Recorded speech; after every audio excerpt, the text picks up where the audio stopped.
Hey, I'd like to welcome you to another episode of Mission Matters. My name is Adam Torres, and if you'd like to apply to be a guest on the show, just head on over to missionmatters.com and click on Be Our Guest to apply. All right, so today's guest is Dr. Anju Madnani, and she is Vice President and Medical Director at Injury Pain MD and Aesthetics. Anju, welcome to the show. Thank you. Good morning, Adam, and our guests. I feel so honored. Oh, well, it's great to have you here, and we got a lot to talk about today. So we'll talk about treating and managing chronic pain, maybe talk about fibromyalgia a little bit and how you're helping with that. And I think just to get us kicked off, you were introduced to us by Juliana over at the SRQ Women's Expo. So talk to me a little bit about that. You're going to the expo, yeah? Yes, I'm so excited about this Women's Expo. This is our first time in Sarasota to attend this show. We are originally from Pennsylvania, but I do come to Sarasota quite often because I do see patients here and I love Beach Town here. Juliana is wonderful, and I think I heard about them from the email, and as soon as I saw that email, I said, yes, I'm coming, and I'm very excited to be there on Sunday, yes. Oh, that's wonderful. And getting into, I guess, going further into your background as a doctor, when did you, how did this come about where you decided that you were going to go into treating and helping pain management? Where did that come from? So basically, the pain management thing came from when I was doing my anesthesia residency. That was in Wayne State University in Detroit. And we do chronic pain rotation there. When I did that rotation, I saw chronic pain patients, and I said, oh, my God, they do need help. They want someone who can listen to them, and then they do the comprehensive treatment plan. It's not like doing, when you see them, just do injection right away now.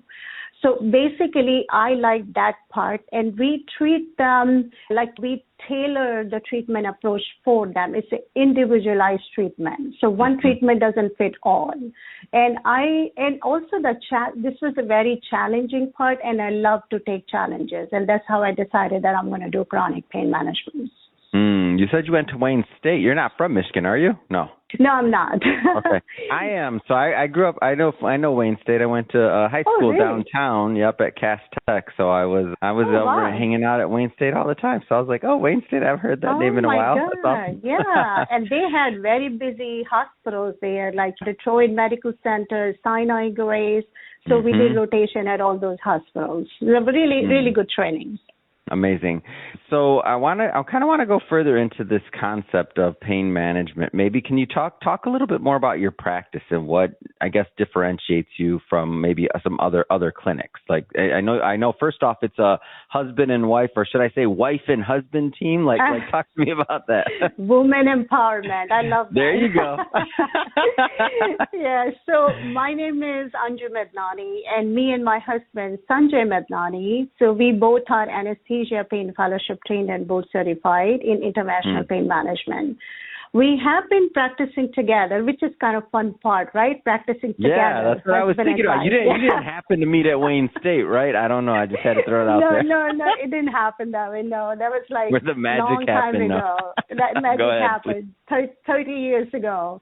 And believe it or not, we got married in 10 days, literally 10 days. We dated only 2 times, and we decided we're going to get married quickly. Wow, that's amazing. And it's been 30 where did years you meet? now. Wait, where did you meet? I'm so curious. It happened to be in India. So my husband was here. He came there. We met through a common friend, and we dated 2 times only. Then he proposed me, and then we just got married in 10 days. Wow. It was quick. And we have 2 children. And they are like all grown up. My son is going to Harvard Medical School pretty soon. Amazing. And did you at this time when you met, were you were both going to be doctors, and all of this was already kind of known? We both were doctors. We both were doctors. Okay. We were, yes. So you were already so we decided. Oh, that's amazing. You were like, okay, I love this. This is great. This is a great story. All right, so continuing on to the practice, husband and wife team, go ahead.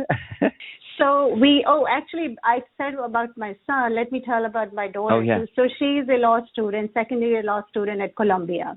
So I didn't want to miss that too. I said, okay, for both children. So definitely not the brightest kids, right? Harvard and Columbia, not the, yeah. So it's okay. You can blame it on the husband, right? No, I'm just that side of the family. I know in my household, that's what my parents do. They're like, that's your side of the family.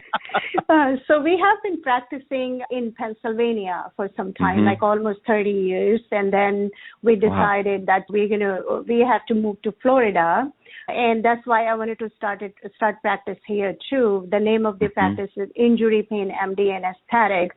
So we have been treating these chronic pain patients for a long time. And their pain, especially like injury patients, when they get in an accident, it's not only one thing which causes pain. They also have trauma from the accident, so that emotional component, then the depression. So their pain comes from like multiple structures. They can be disc, nerve, the other tissues, and also the depression. So we basically try to do like evaluate them. I'm a very good historian and like kind of listen to the patients very well. And that's how I said earlier too. So we treat our patients like very individual approach. We see where the pain is coming from, and we do comprehensive approach, which includes like chiropractic treatment, medications, injections, psychotherapy, acupuncture, massage therapy. So that kind of helps them. Yeah, and this one's in Florida. So you said some of the patients that you've been treating for a long time. So I'm guessing like, especially with people retiring down there, right, to Florida? Yeah. So Florida practice is new. It's only 1 year old. But in Pennsylvania, we have been there for quite a while, like pretty long time. And here we are. So it's basically, as the name suggests, it's Injury Pain MD and Aesthetics. And the aesthetics part was because chronic pain patients, other than pain, they cannot do their normal activities because of chronic pain. So they're depressed, right? So they need something relaxing. So that's why I started this aesthetics part too. So when they come to our door, they have other options to do too, which can relax them. Can be massage therapy, acupuncture, facials. So it's like they don't have to go to different places to get those things. So that's why I decided to do it together for them. Oh, that's so interesting. And I guess since we're talking a bit about the Women's Expo today, maybe let's get into fibromyalgia a little bit and maybe how you're treating that, because I know it's a little bit more common in women. So talk to me about that a bit.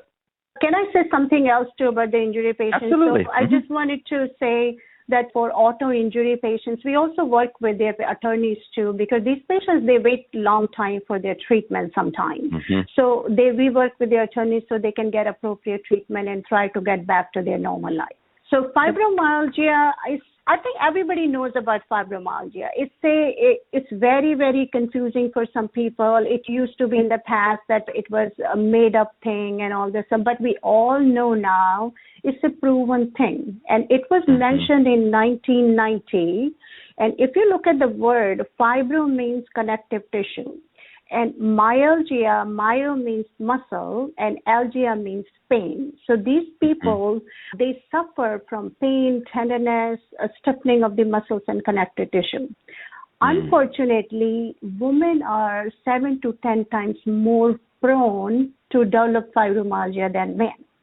So they have like fatigue all the time. They have different disorders. It can be depression. They are like tired all the time. They are suffering.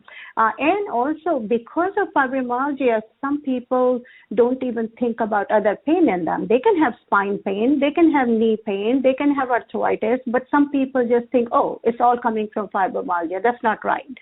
So even though they have fibromyalgia, providers are supposed to get their knee x-ray. They're supposed to get their spine MRI and see if they have anything else which needs to be treated other than fibromyalgia. So because we had treated fibromyalgia for a long time, we also have fibromyalgia support group in Pennsylvania.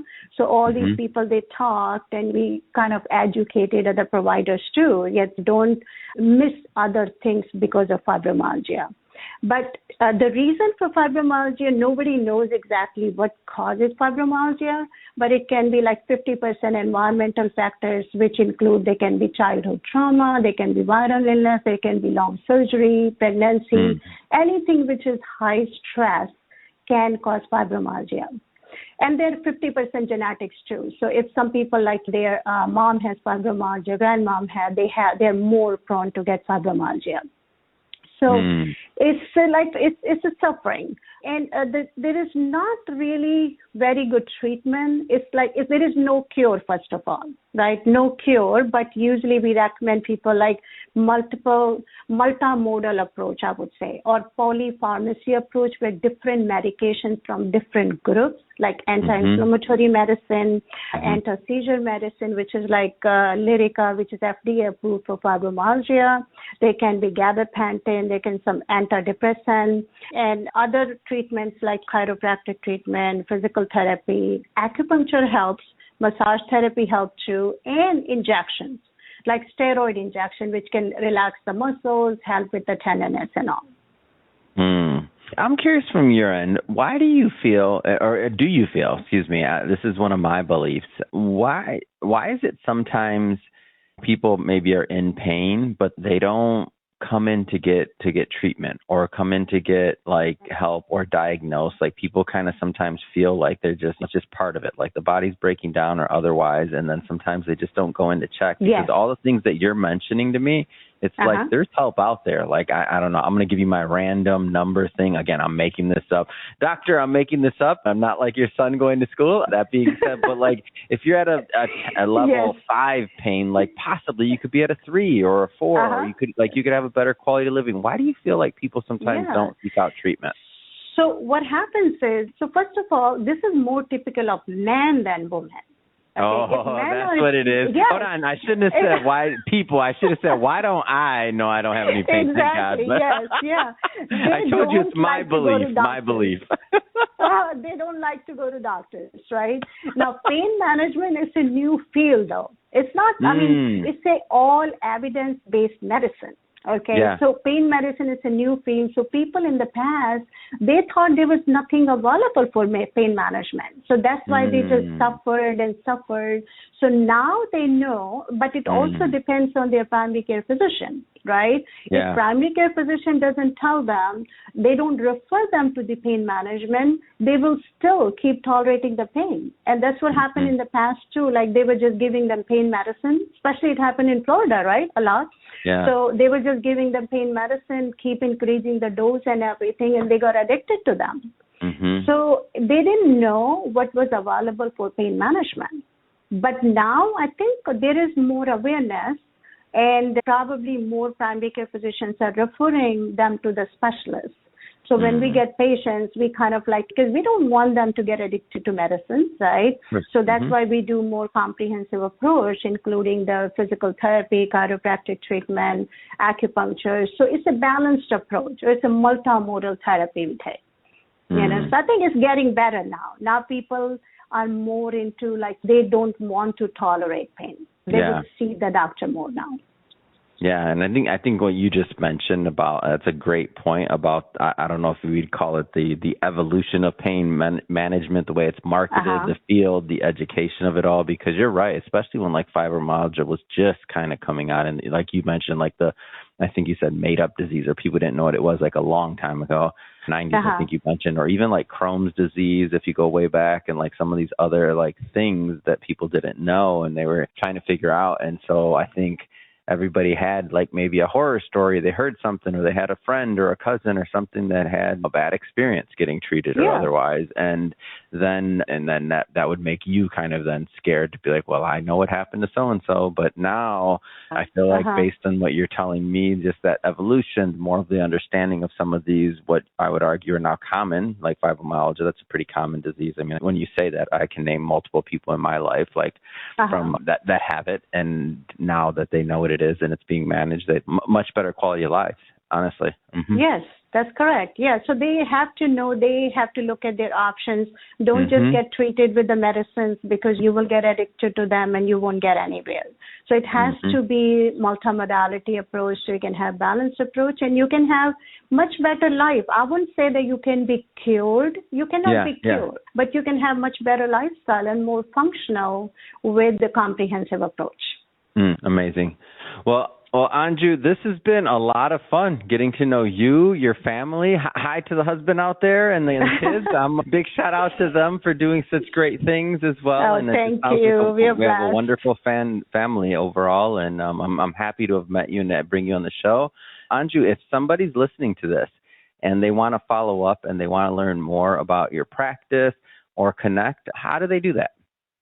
So we have a website. It's injurypainmdandaesthetics.com, and we do have location in Langhorne, Pennsylvania, and Sarasota.